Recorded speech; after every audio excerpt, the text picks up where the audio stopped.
there's like this whole saying, right, of, you know, the more that you're grateful, the more that life will give you things to be grateful for. If it's this quick of a fix, I have no reason to not do this every day. The whole theme of how journaling changed my life is based on this quote by Jung. When an inner situation is not made conscious, it appears outside as fate. And that's one way you can access, you know, how is my subconscious affecting my life?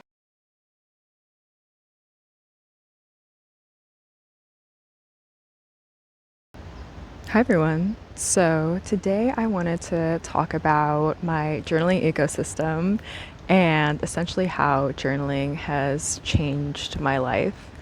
And so let's just get right into it. I have my first journal right here.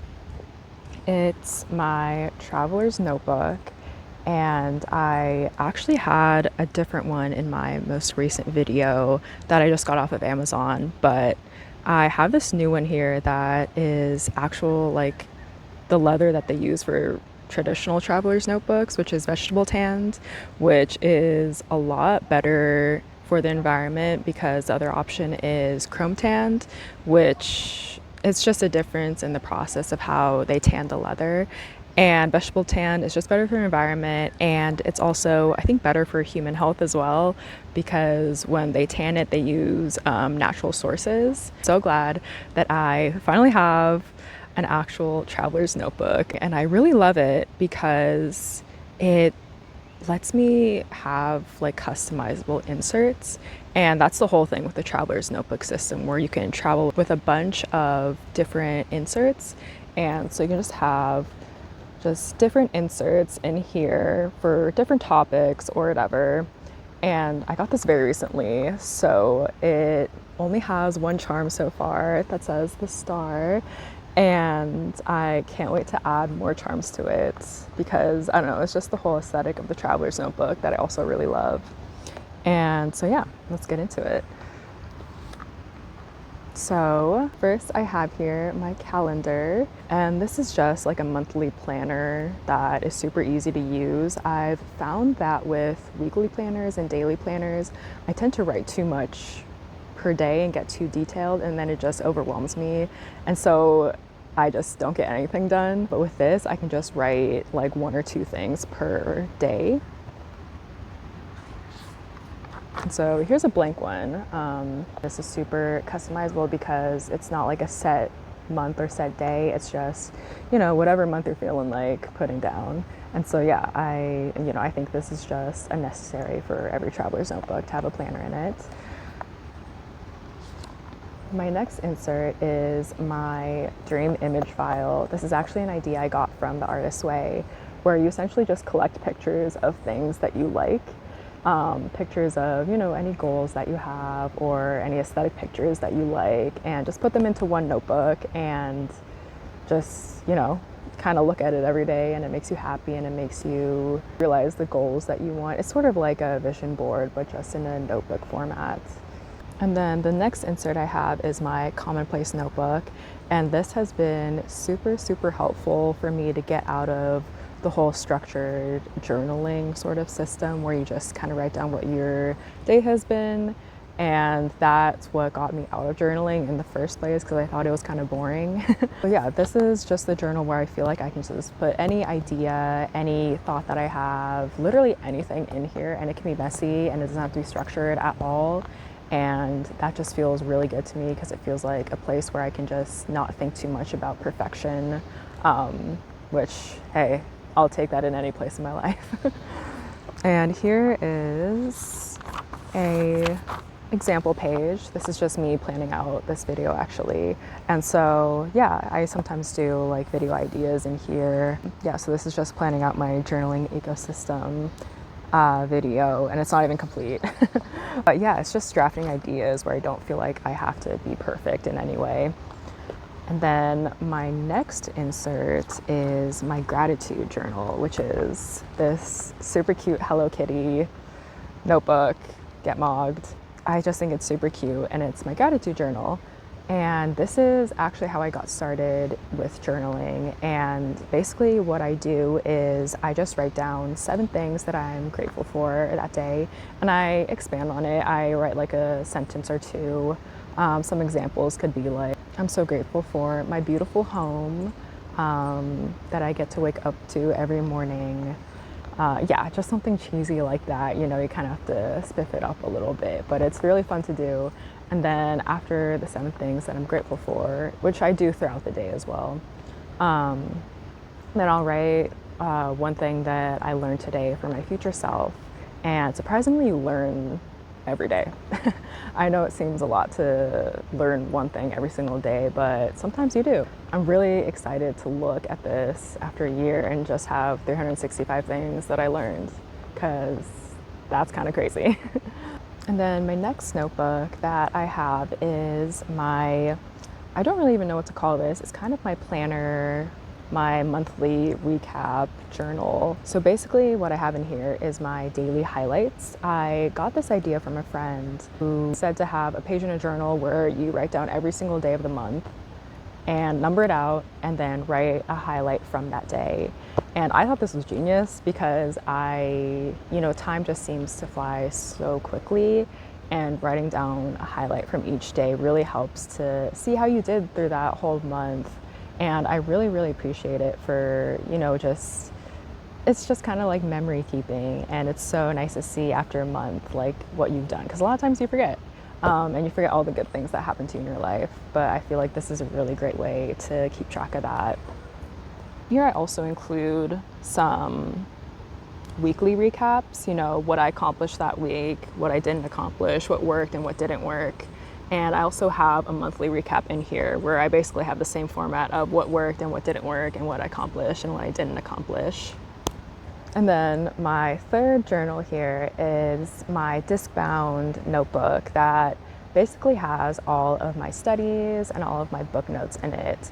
Especially when I'm reading nonfiction books, I really love to take notes, especially because they just have so much like juicy information in them that I feel like I have to write them down or I'm gonna forget. So each tab separates a different book that I'm reading. For example, all of my progress and notes for The Artist's Way are in here. And I have quotes that I really love. Another tab is just other books that I'm reading. So each book gets its own special tab. And yeah, I really enjoy this. It just feels like, like the whole personal curriculum trend where you just study what you like. And this is my study book for that, essentially. I also wanted to talk about how journaling has really, really changed my life for the better. So, incredibly so. Basically, I started off with gratitude journaling. This was at the beginning of the year when I was going through a pretty hard time in my life.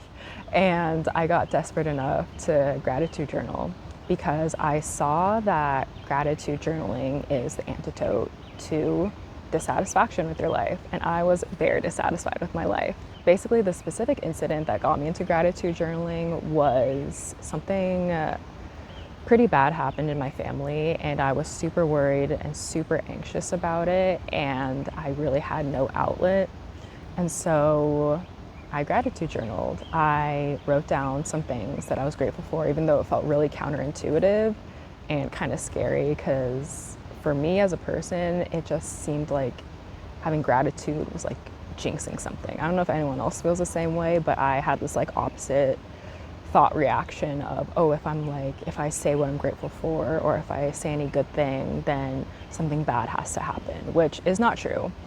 And I learned that pretty quickly. But yeah, that's always a really toxic thought that I had, and it stopped me from doing a lot of things and finding joy in my life. And once I started gratitude journaling, I just did it every day because, weirdly enough, I felt immediate relief when I gratitude journaled for the first time. It was really weird because I was not expecting it whatsoever, but I felt immediately better. So I was like, oh, well, if it's this quick of a fix, I have no reason to not do this every day. So I just did it every day. I wrote down 7 things that I'm grateful for, and I continued that for a month. And so I really encourage everyone around me. My friends have already heard this, but I really encourage everybody to get into gratitude journaling because it helped me so much. And there's like this whole saying, right, of, the more that you're grateful, the more that life will give you things to be grateful for. And I really have found that to be true. And if you don't believe me, try it.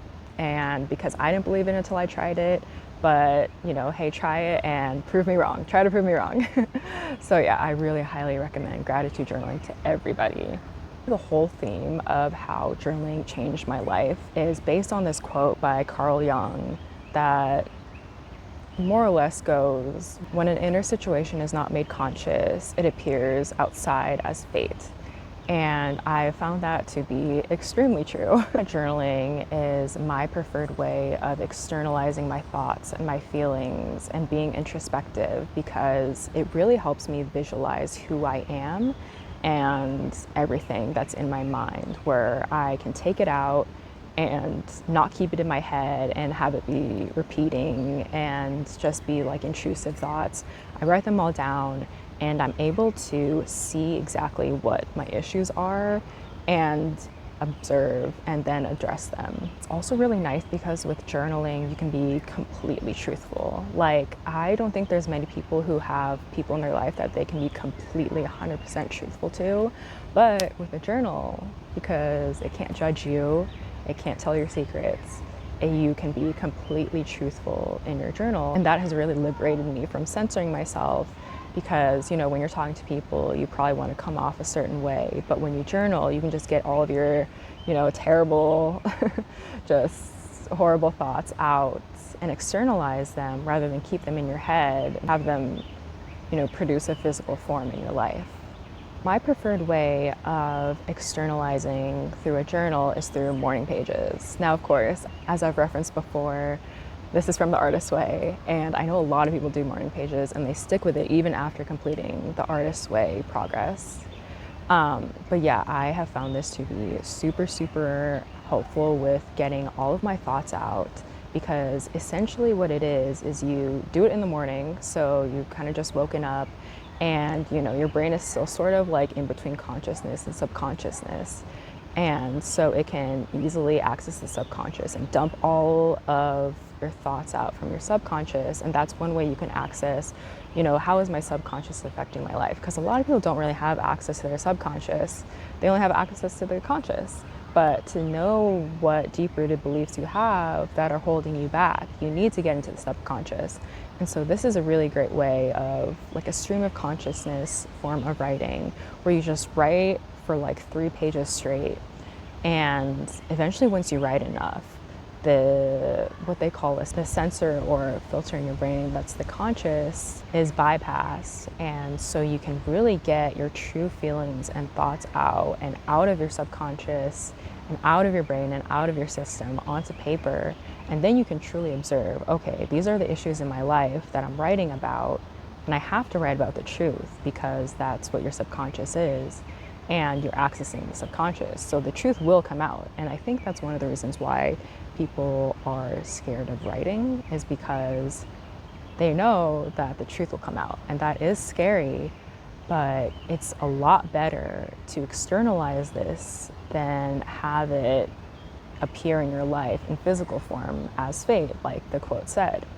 So I'd much rather just externalize it, get it out, and observe it and be like, hey, what's the root cause of this? So I can actually get rid of this trigger or this belief that I have rather than it produce itself in my real life.